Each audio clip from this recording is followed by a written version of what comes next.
Hi, Mystery Recapped here. Today, I'm going to explain a South Korean disaster action comedy film called Exit. Spoilers ahead, watch out, and take care. Lee Young-nam is a man in his early 30s who still lives with his parents. Back in his college days, he was the leader of the climbing group and had won gold in several tournaments. However, now, finding a job with this qualification has become a challenge. No matter where he applies, he is always rejected. Young-nam spends most of his days in the park, practicing parkour and acrobatics. He thinks it is cool, but the whole town regards him as a loser. Even his own nephew doesn't want to be around him. At home, things are even worse. Young-nam is treated like a kid by his parents and his elder sister alike. Although they love him a lot, they never miss an opportunity to scold him. Young-nam is heavily dependent on them too. Despite being a grown man, his mother still makes his hair. One day, the family decides to celebrate his mom's 70th birthday. Since their house is too small to host a party, Young-nam is tasked with finding a venue. Without thinking twice, he immediately suggests the Cloud Garden, a 3-star hotel located in the city. This is because Young-nam's college crush and fellow climbing member, Wee-ju, works there as the vice manager. The two used to be good friends back then, but it has been 5 years since they last spoke. Nothing makes you look hotter than rolling up saying, "Hey, it's my mom's birthday." In the next scene, Young-nam and his family get dressed and head to the venue. Once they reach it, Young-nam is swarmed by his distant family members, who mostly bombard him with uncomfortable questions about his work life. They also inquire if he has a girlfriend, but Young-nam simply ignores them. After a while, as the cake cutting ceremony is about to begin, Young-nam finally sees his crush, Wee-ju. When she notices him, he pretends to be shocked. Later, the two head to a silent area, where Wee-ju expresses her happiness to see him again. She inquires if he knew that she was working here, but Young-nam calls it a coincidence. According to him, he selected the place because of its good reviews on Google, despite being over an hour drive away. When asked about what he does for a living, Young-nam lies, saying that he is the manager of a multi-million-dollar company. Shortly after, Wee-ju is called by her manager, Mr. Gu, who at first praises her for her excellent work. But then, he starts hitting on her. Wee-ju is unsure of how to get rid of him, because the hotel belongs to his father. If she rejects him, she will probably get fired. Elsewhere, a large truck pulls up in the most crowded part of the city. The driver then gets out and opens several valves, which releases a mysterious gas in large amounts. Unfortunately, the gas turns out to be poisonous, and it starts affecting the people nearby. Soon, hundreds of people start collapsing on the ground, and some even die on the spot. When people try to flee the area, deadly road accidents ensue, turning the city into utter bedlam. Meanwhile, the people in Cloud Garden are still oblivious to whatever is happening outside. They are seen dancing and celebrating with all their energy, giving mom piggybacks and stuff. Suddenly, a nearby accident launches a glass cylinder inside, which startles Young-nam and the others. As they rush outside to check, they see the thick layer of gas approaching their way. Hundreds and thousands of people are fleeing the scene, making them realize that something deadly is coming. Hence, Wee-ju hurriedly escorts everyone inside the hotel. While everyone obliges, Young-nam decides to stay, as his sister has just arrived in her car. He screams at her to get out immediately, but by the time she realizes what's happening, it is too late. The gas gets to her and she collapses, so Young-nam has to hold his breath and carry her inside. The sister somehow survives, but she is choking badly, and her entire body is covered with sores and rashes. Some of the family members try calling for an ambulance, but they are informed that at this point, only helicopters are functional. While everyone goes into a state of panic, Young-nam and Wee-ju peek through the glass window and witness the entire city covered in thick gas. They don't know what it is or where it came from, but what they do know is that the gas is rising, so they have to reach a higher altitude as fast as they can. Young-nam immediately approaches the others and informs them that they have to reach the terrace. They then make a makeshift stretcher for his injured sister and carry her upstairs. Unfortunately, when they reach the top, they learn that the door is locked. The only key to it is kept in the reception on the ground floor, but since that floor has already been covered with the poisonous gas, they will have to find another way. Shortly after, Wee-ju, manager Gu, and a few others scavenge for supplies on the floor below them. There, the TV is functional, and a news channel is reporting about the mysterious gas. While the cause of it is still unknown, there are precautions to avoid exposure to it. The reporter states that one can use a gas mask, which will give them about 15 minutes of immunity if they breathe slowly. It is also essential to cover the entire body to avoid blisters and rashes. After a while, 3 gas masks are found, and manager Gu wants someone to use them and retrieve the key from downstairs. However,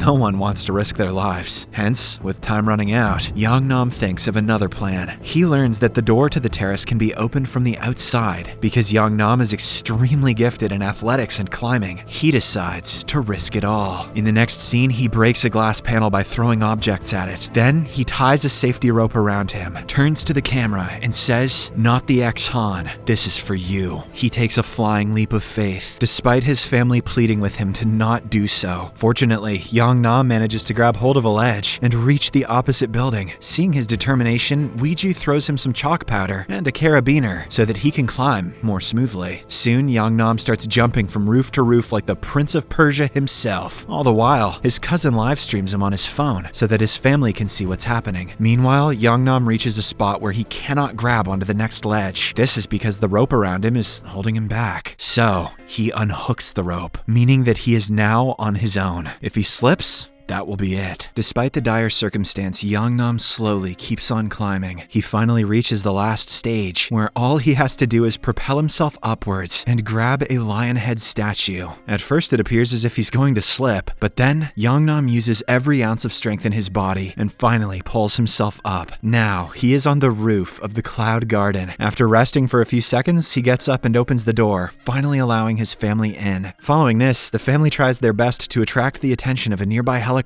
but to no avail. Just then, Weiju comes up with an idea. She suggests that everyone form an H and tap their phones to give an SOS signal. They also start sounding out the SOS pattern to themselves. And all I could think about was this scene from The Cable Guy.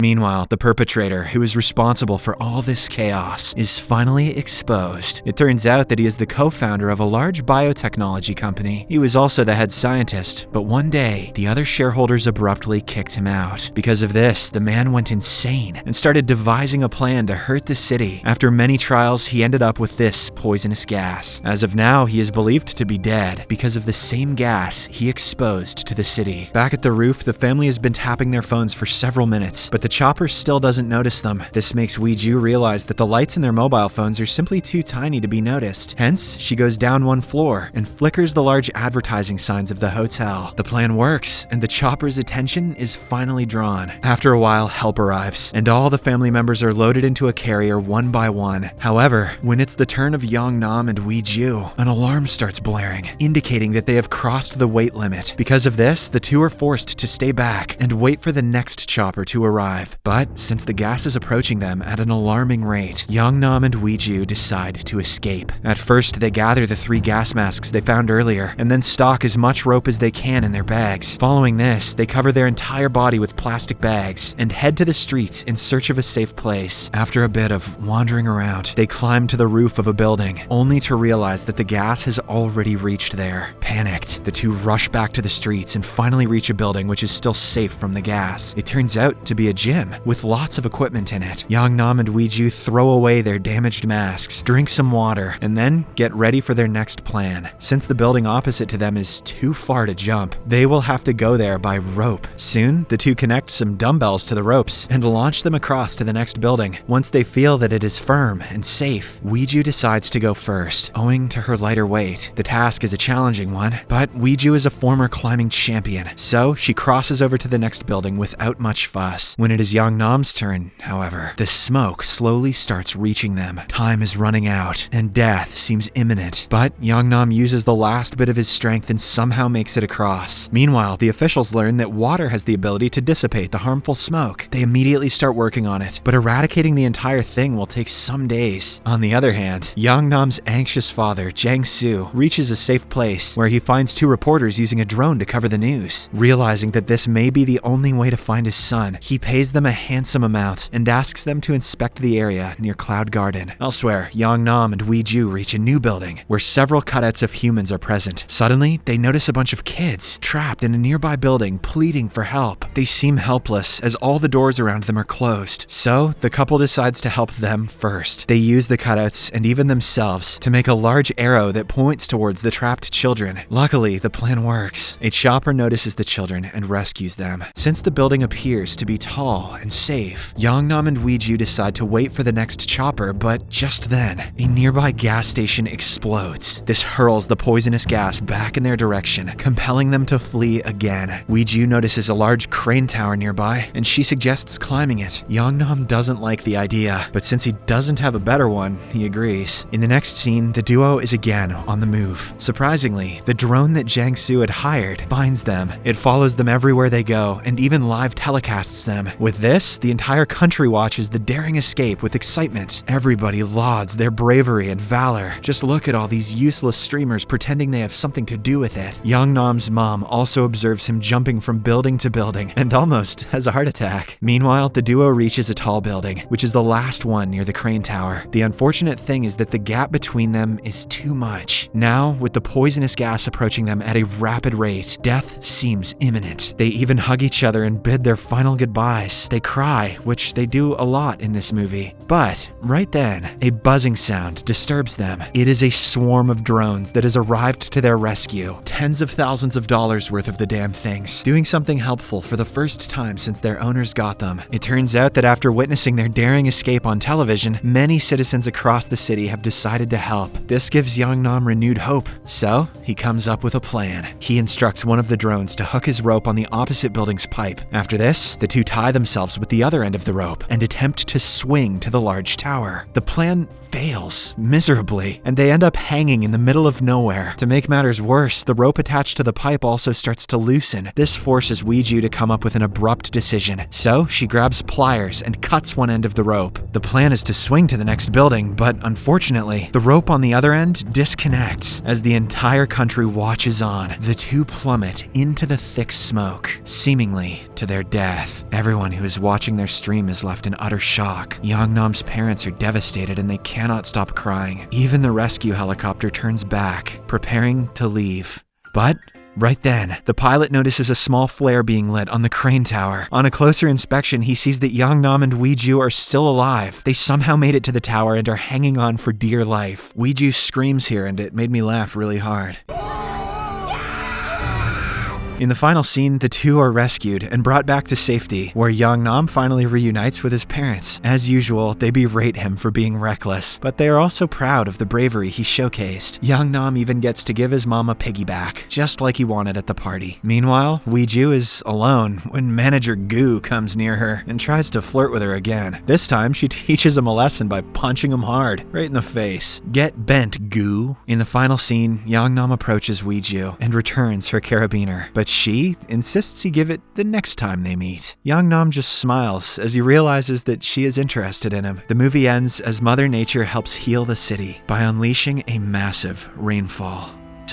Subscribe for more videos like this, turn on notifications, and leave a like to help the channel out. Thank you for watching.